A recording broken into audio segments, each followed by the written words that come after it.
जय हिंद दोस्तों, आप सभी का गांव तक रोजगार स्टडी पर बहुत बहुत स्वागत है। तो फ्रेंड्स, कैसे आप सभी? उम्मीद करता हूं आप सभी अच्छे होंगे और अच्छे से अपनी प्रिपरेशन कर रहे होंगे। तो फ्रेंड्स, आज का इस सेशन बहुत ही इंपॉर्टेंट होने वाला है, क्योंकि आपको एग्जाम में इस सेशन से दो प्रश्न आपको 100% देखने को मिल जाएंगे, क्योंकि इस सेशन का नाम ही रट लो रखा गया है। तो आज का सेशन बहुत ही इंपॉर्टेंट है, तो आप सभी इन प्रश्नों को बड़े ध्यान से लगाएं। चलिए बिना किसी देरी के वीडियो को शुरू करते हैं। तो सबसे पहला प्रश्न आप सभी के सामने है कि यहाँ पर जो है सिंधु घाटी सभ्यता के जो लोग थे वो किसकी पूजा करते थे। बहुत इंपॉर्टेंट है, और जितने भी साथी जुड़ चुके हैं सभी से कहूँगा कि एक बार वीडियो को शेयर जरूर किया करें।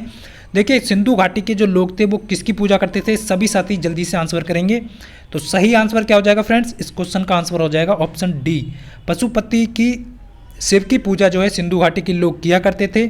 और यहाँ पर जो है एक प्रश्न और आपसे एग्जामिनर पूछेगा कि ये जो पशुपति शिव की जो मूर्ति थी वो किस स्थल से प्राप्त हुई, यानी सिंधु घाटी सभ्यता के किस स्थल से प्राप्त हुई। तो ये आपको ध्यान रखना है, मोहनजोदड़ो हो जाएगा। इसका जो है मूर्ति जो प्राप्त हुई थी मोहनजोदड़ो से प्राप्त हुई थी। तो ये आपको यहाँ पर ध्यान रखना है। चलिए इससे संबंधित कुछ इफेक्ट भी जान लेते हैं, क्योंकि आप सभी के एग्जाम में इन इफेक्ट से कुछ प्रश्न बन सकते हैं कि सिंधु घाटी सभ्यता कैसी सभ्यता है। तो ये एक नगरीय सभ्यता है, ये आपको यहाँ पर ध्यान रखना है। नेक्स्ट आपसे क्वेश्चन पूछ सकता है कि सिंधु घाटी सभ्यता के लोग जो है 3 मुख वाले पशुपति देवता की पूजा करते थे। ये आप सभी को बता चुका हूँ। मूर्ति जो है मोहनजोदड़ो से मिली थी। नेक्स्ट प्रश्न पूछा जा सकता है कि सिंधु घाटी सभ्यता में विशाल जो स्नानगार है वो कहाँ से प्राप्त हुआ। तो ये आपका मोहनजोदड़ो से प्राप्त हुआ है, इतना आपको यहाँ पर ध्यान रखना है। नेक्स्ट प्रश्न आपसे बन सकता है कि जो सिंधु घाटी सभ्यता की लिपि थी वो किस तरीके से लिखी जाती थी। तो वो दाईं से बाईं ओर लिखी जाती है, इतना आपको यहाँ पर ध्यान रखना है। चलिए नेक्स्ट प्रश्न की तरफ चलते हैं। बहुत ही अच्छा प्रश्न था, और यहाँ से आपके 2 से 3 प्रश्न कवर हो चुके हैं। नेक्स्ट प्रश्न है, मुंडक उपनिषद किससे संबंधित है। देखिए, नेक्स्ट जो प्रश्न है वो आपका बहुत ही अच्छा प्रश्न है, और बार बार पूछा गया है कि मुंडक उपनिषद किससे संबंधित है।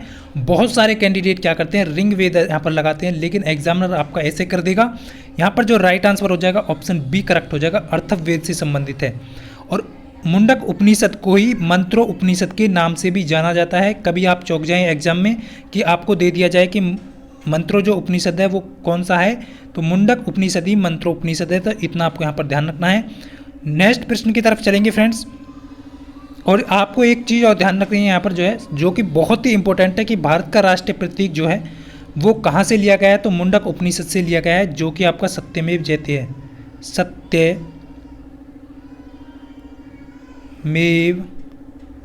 जयते। तो ये आपको यहाँ पर ध्यान रखना है। चलिए नेक्स्ट प्रश्न की तरफ चलते हैं। बहुत अच्छा प्रश्न है। नेक्स्ट है आपका यहाँ पर जो है, बिंबिसार कहाँ का शासक था। तो बिंबिसार कहाँ का शासक था? मगध का था, गांधार का था, मथुरा का था, तक्षशिला का था। 4 ऑप्शन यहाँ पर दिए गए हैं। सो सभी साथी यहाँ पर जल्दी से आंसर करेंगे। क्या हो जाएगा इस प्रश्न का सही आंसर? बिंबिसार कहाँ का शासक था? तो देखिए फ्रेंड्स, इस क्वेश्चन का जो सही आंसर हो जाएगा मगध हो जाएगा। यहाँ पर बिल्कुल ए ऑप्शन जितने भी साथी दे रहे हैं बिल्कुल सही हो जाएगा। तो यहाँ पर जो है बिंबिसार जो था वो मगध का शासक था, और ये इसने जो है कब था, ये 544 ईसा पूर्व। तो इतना आपको यहाँ पर ध्यान रखना। मगध पर हर्यक वंश की स्थापना इन्हीं के द्वारा की गई थी, ये आपको ध्यान रखना है। हर्यक वंश की जो स्थापना थी वो बिंबिसार के द्वारा ही की गई थी। तो चलिए नेक्स्ट प्रश्न की तरफ चलते हैं। बहुत ही अच्छा प्रश्न था।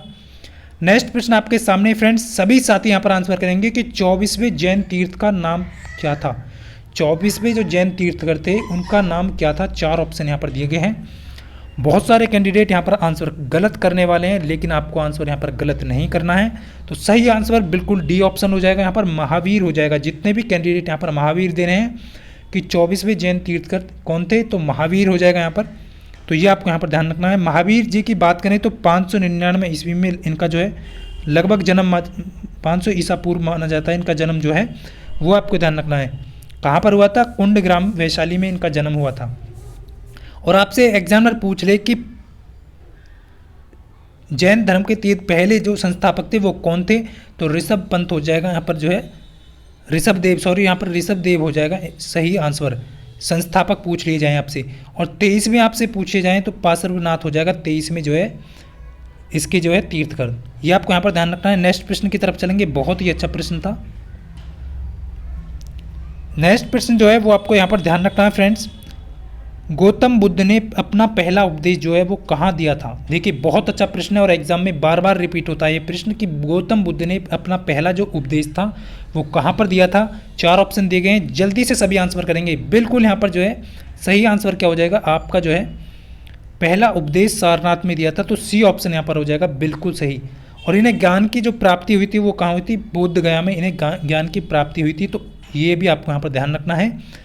और इनका जो जन्म की बात करें तो फ्रेंड्स इनका जो है लुम्बिनी कपिलवस्तु में इनका जन्म हुआ था। बोध गया में इनको ज्ञान की प्राप्ति हुई थी, ये आप यहाँ पर जो है ध्यान रखना है। और कुशीनगर में जो है इनका जो है देहांत हुआ था 483 ईसा पूर्व में, ये आपको यहाँ पर ध्यान रखना है ईसा पूर्व। जन्म की बात करें 500 यहाँ पर जो है 63 ईसा पूर्व में इनका जन्म हुआ था, ये आपको यहाँ पर इतना बस ध्यान रखना है। पहला उपदेश इन्होंने सारनाथ में दिया था और 35 वर्ष की आयु में जो है इन्हें ज्ञान की प्राप्ति हुई थी, ये आपको यहाँ पर ध्यान रखना है। चलिए नेक्स्ट प्रश्न की तरफ चलते हैं फ्रेंड्स, बहुत ही अच्छा प्रश्न है। नेक्स्ट है लोकसभा में निर्वाचित सदस्यों की कुल संख्या कितनी है? देखिए लोकसभा में निर्वाचित सदस्यों की कुल संख्या कितनी है, तो बहुत ही अच्छा प्रश्न है। तो आप सभी को ध्यान रखना है फ्रेंड्स, यहाँ पर जो है वर्तमान की पूछे तो 545 जो है यहाँ पर वर्तमान में आपका जो है वर्तमान में 543 है, सॉरी यहाँ पर 543 जो है वर्तमान में है, ये आपको यहाँ पर ध्यान रखना है। देखिए अब जो है निर्वाचित सदस्यों की संख्या यहाँ से पूछी गई है, तो निर्वाचित सदस्यों की संख्या भी कितनी है? 543 ही है। यहाँ पर 2 क्या होते हैं वो आपके नॉमिनेट होते हैं, ये आपको यहाँ पर ध्यान रखना है, जो 545 हो जाते हैं। आपको ध्यान रखना है 530 जो होते हैं वो आपके राज्य से होते हैं, 530 आपके राज्य से होते हैं और 20 जो है वो आपके यहाँ से केंद्र शासित प्रदेश से होते हैं। लेकिन जो है वर्तमान में जो है 13 ही आपके केंद्र शासित प्रदेश से हैं और 530 राज्य से हैं, तो टोटल मिलाकर के आपके 543 जो है वो यहाँ पर जो है वर्तमान में लोकसभा में सदस्यों की संख्या है। अब देखिए यहाँ पर जो है बहुत ही अच्छा प्रश्न आप सभी के लिए लेकर के आया हूँ। नेक्स्ट प्रश्न है, ये आपको ध्यान रखना है। देखिए यहाँ पर जो है भारत में महाभियोग की जो प्रक्रिया है, महाभियोग की जो प्रक्रिया है वो किसके द्वारा, महाभियोग की प्रक्रिया के द्वारा किसको नहीं हटाया जा सकता? बहुत ही अच्छा प्रश्न है, किसको महाभियोग की प्रक्रिया द्वारा नहीं हटाया जा सकता? बहुत अच्छा प्रश्न है। 4 ऑप्शन दिए गए हैं, तो जल्दी से सभी यहाँ पर स्टूडेंट आंसर करेंगे। राइट आंसर ऑप्शन डी हो जाएगा। आप सभी जानते हैं बहुत सारे कैंडिडेट की प्रधानमंत्री को जो है वो महाभियोग की प्रक्रिया द्वारा नहीं हटाया जा सकता, तो डी ऑप्शन यहाँ पर करेक्ट हो जाएगा। राष्ट्रपति की बात करें तो इन्हें जो है अनुच्छेद 61 के तहत हटाया जा सकता है महाभियोग ला करके। उसके बाद यहाँ पर जो है भारत के मुख्य न्यायाधीश, देखिए उच्चतम न्यायालय और सर्वोच्च न्यायालय, उच्च न्यायालय और सर्वोच्च न्यायालय की बात करें तो सर्वोच्च न्यायालय की बात करें तो आर्टिकल 124 के 4 और 5 में यहाँ पर जो है इनका जो है महाभियोग द्वारा हटाने की प्रक्रिया दी गई है। और उच्च न्यायालय के न्यायाधीश को हटाने की जो प्रक्रिया है वो 217 आर्टिकल में और 128 आर्टिकल में दी गई है, सॉरी 218, 217 और 18 में जो है इनके आर्टिकल को दिया गया है। ये आपका होगा उच्च न्यायालय के लिए, ये हो गया आपका उच्चतम न्यायालय सर्वोच्च न्यायालय के न्यायाधीश को हटाने के लिए। इतना आपको ध्यान रखना है। और यहाँ पर जो मुख्य चुनाव आयुक्त को भी इन्हीं प्रक्रिया महाभियोग के द्वारा हटाया जा सकता है। चलिए नेक्स्ट प्रश्न की तरफ चलते हैं, जो कि बहुत ही अच्छा प्रश्न है। तो ये है आपका निम्नलिखित में से भारत के प्रधानमंत्री ने संसद का सम्मान नहीं किया था? कौन से भारत के प्रधानमंत्री थे जिन्होंने संसद का सामना नहीं किया था? प्रश्न का लैंग्वेज थोड़ा यहाँ पर आपको ध्यान देना है कि कौन से प्रधानमंत्री थे जो संसद का सामना नहीं किया, यानी संसद में ही नहीं गए, वो ऐसे प्रधानमंत्री कौन थे? तो फ्रेंड्स यहाँ पर राइट आंसर क्या हो जाएगा? चौधरी चरण सिंह हो जाएगा। डी ऑप्शन यहाँ पर बिल्कुल सही हो जाएगा। और इनका जो काल था वो आपका रहा था 1979 से लेकर के जो है 1980 तक, ये आपको यहाँ पर ध्यान रखना है। 14 जनवरी 1980 तक इनका जो है काल रहा था, ये आपको यहाँ पर ध्यान रखना है। और ये भी आपको ध्यान रखना है, इन्होंने चौधरी चरण सिंह ने जो है उप प्रधानमंत्री भी ये बने थे, गृह मंत्री भी ये इनको जो है रह चुके थे ये, और ये यूपी के 2 बार मुख्यमंत्री भी रह चुके थे, यानी सीएम भी 2 बार ये यूपी के रह चुके थे। तो इतना भी आपको यहाँ पर ध्यान रखना है, एग्जामिनर आपसे पूछ सकता है। नेक्स्ट प्रश्न देखेंगे, बहुत ही अच्छा प्रश्न है। पेपर गोल्ड शब्द जो है वो किससे संबंधित है? पेपर गोल्ड शब्द जो है वो किससे संबंधित है? बहुत अच्छा प्रश्न है। तो राइट आंसर यहाँ पर क्या हो जाएगा, अंतर्राष्ट्रीय मुद्रा कोष द्वारा हस्तांतरित संपत्ति से ये संबंधित है। ऑप्शन डी करेक्ट हो जाएगा सभी का। अंतर्राष्ट्रीय मुद्रा कोष द्वारा हस्तांतरित संपत्ति से पेपर गोल्ड शब्द का संबंध है। तो डी ऑप्शन वाले बिल्कुल यहाँ पर सही हो जाएगा। जिन्होंने भी अभी तक वीडियो को लाइक नहीं किया है तो वीडियो को लाइक ज़रूर किया करें सभी साथी। नेक्स्ट है आपका यहाँ पर ने सन 1793 में भारतीय सिविल सेवा की शुरुआत की, यानी कि किसके द्वारा जो है 1793 में भारतीय सिविल सेवा की शुरुआत की गई। तो बहुत अच्छा प्रश्न है, सभी साथी यहाँ पर कमेंट करके बताएंगे तो वो कौन थे जिनके द्वारा भारतीय सिविल सेवा शुरू की गई 1793 में। तो ये आपको यहाँ पर ध्यान रखना है। तो इसका सही आंसर है लॉर्ड कॉर्नवालिस हो जाएगा। बी ऑप्शन बिल्कुल करेक्ट हो जाएगा। जितने भी साथी का आंसर लॉर्ड कॉर्नवालिस आ रहा है तो यहाँ पर बिल्कुल सही हो जाएगा। बात करें फ्रेंड्स यहाँ पर जो है कब की गई, तो ये की गई थी आपके 1793 ईस्वी को। ये आप सभी देख पा रहे होंगे यहाँ पर लिखा हुआ है पहले से, ये सन आपको ध्यान रखना है। और पुलिस सेवा का जनक भी इन्हें कहा जाता है। तो जनक जो है पुलिस सेवा का जनक भी इन्हें कहा जाता है, इतना भी आपको यहाँ पर ध्यान रखना है। तो इतना ध्यान रखना है। 21 अप्रैल का दिन था, 21 अप्रैल, ये आपको ध्यान रखना है। 21 अप्रैल 1793 को जो है इन्होंने भारतीय सिविल सेवा की शुरुआत की थी। तो ये आपको यहाँ पर ध्यान रखना है। नेक्स्ट प्रश्न की तरफ चलेंगे, बहुत ही अच्छा प्रश्न है। फ्रंटियर गांधी के नाम से किसे बुलाया जाता है। देखिए फ्रंटियर गांधी के नाम से किसे बुलाया जाता है तो यह जाना जाता है। बहुत ही अच्छा प्रश्न है। तो आप सभी को इस प्रश्न का आंसर जल्दी से करना है। जितने भी कैंडिडेट यहाँ पर जुड़े हुए हैं एक बार वीडियो को शेयर कर दें सभी। तो देखिए फ्रंटियर गांधी या फिर आपका जो है सीमांत गांधी, एग्जामिनर दो ही प्रकार से आपसे पूछता है। इसका प्रश्न जो है वो फ्रंटियर गांधी है या फिर आपका सीमांत गांधी से किसे जाना जाता है। तो यहाँ पर जो राइट आंसर हो जाएगा खान अब्दुल गफ्फार खान को। तो ऑप्शन बी यहाँ पर आपका करेक्ट हो जाएगा। बहुत ही अच्छा प्रश्न है। तो चलिए नेक्स्ट प्रश्न की तरफ चलते हैं। आपका बहुत ही ज़बरदस्त सेशन है और यहाँ से आपको एग्जाम में 100% 1 से 2 प्रश्न देखने को मिल जाएंगे। स्वच्छ भारत मिशन किस लिए है। देखिए स्वच्छ भारत जो मिशन है वो आपका किससे संबंधित है। 4 ऑप्शन दिए गए हैं, किस लिए है और कब ये लागू किया गया। तो बिल्कुल यहाँ पर जो है राइट आंसर क्या हो जाएगा आप सभी का।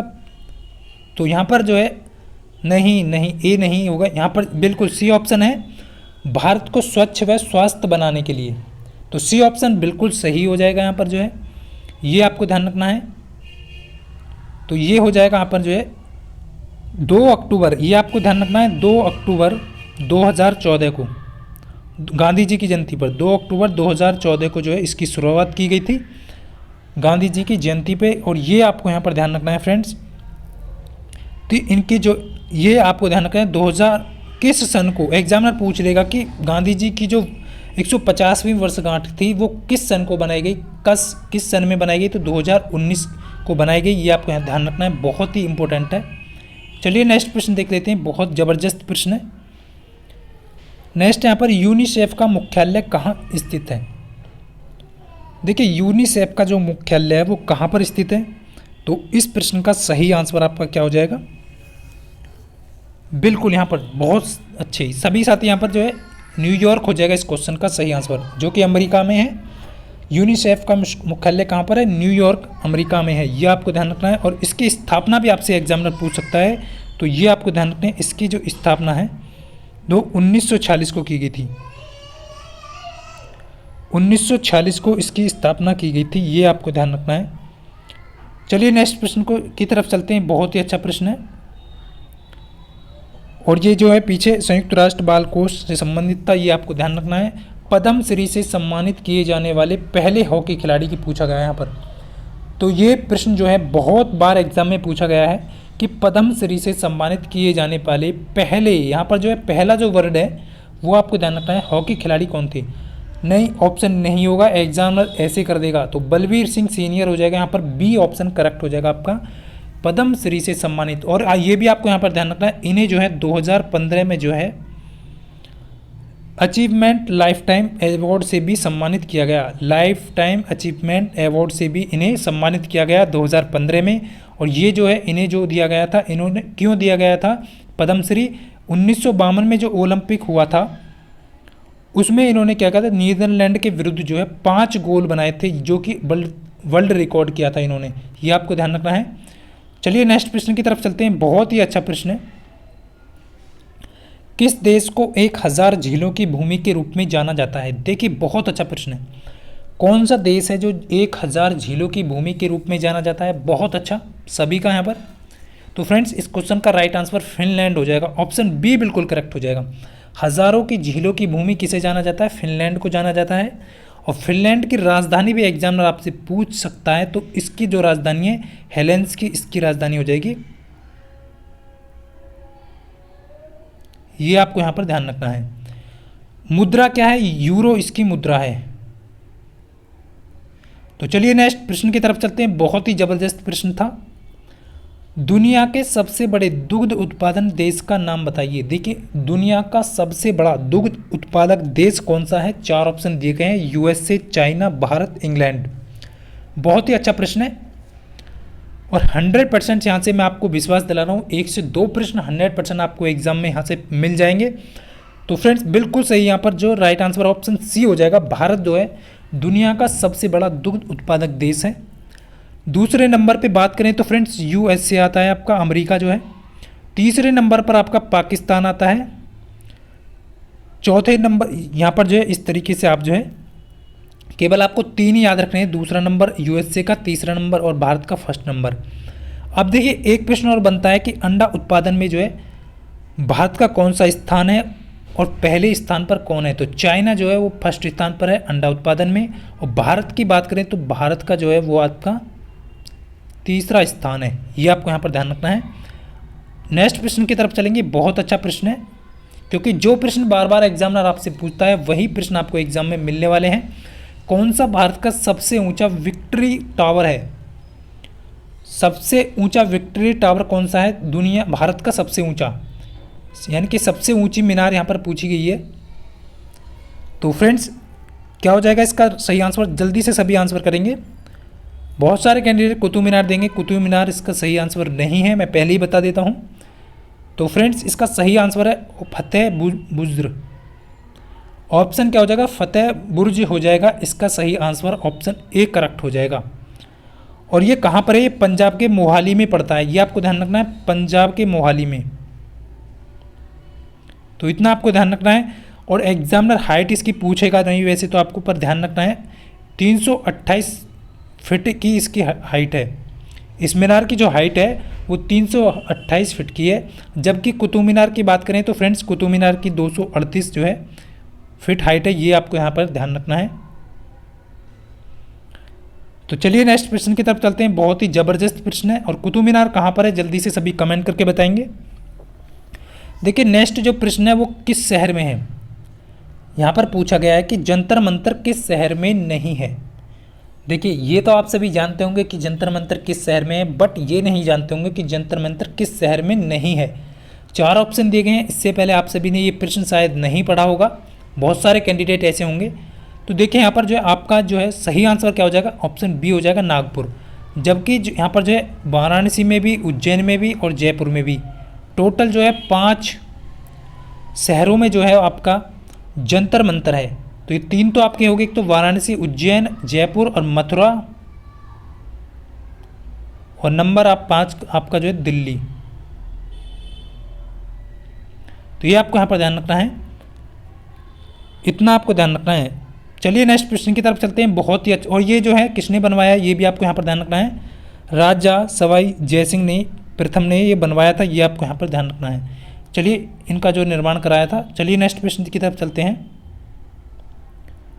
देखिए प्रश्न जो है बहुत ही अच्छा प्रश्न है, और इस प्रश्न का आप सभी जितने भी कैंडिडेट यहाँ पर जुड़े हुए हैं वीडियो ऑफलाइन होने के पश्चात कमेंट बॉक्स में आंसर देना है कि क्षेत्रफल के मामले में, यानी कि क्षेत्रफल की दृष्टि से भारत का सबसे बड़ा केंद्र शासित प्रदेश कौन सा है। 4 ऑप्शन यहाँ पर दिए गए हैं। चंडीगढ़, अंडमान और निकोबार द्वीप समूह, दिल्ली, दादर और नगर हवेली।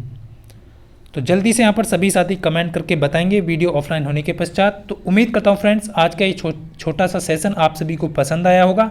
यदि आपको ये सेशन पसंद आया तो वीडियो को लाइक करना, सभी दोस्तों के साथ शेयर करना। मिलते हैं नेक्स्ट वीडियो में। मॉर्निंग में आपको एक वीडियो मिलने वाला है बहुत ही ज़बरदस्त। तो मिलते हैं कल मॉर्निंग में आप सभी के लिए। तब तक के लिए सभी को जय हिंद, वंदे मातरम।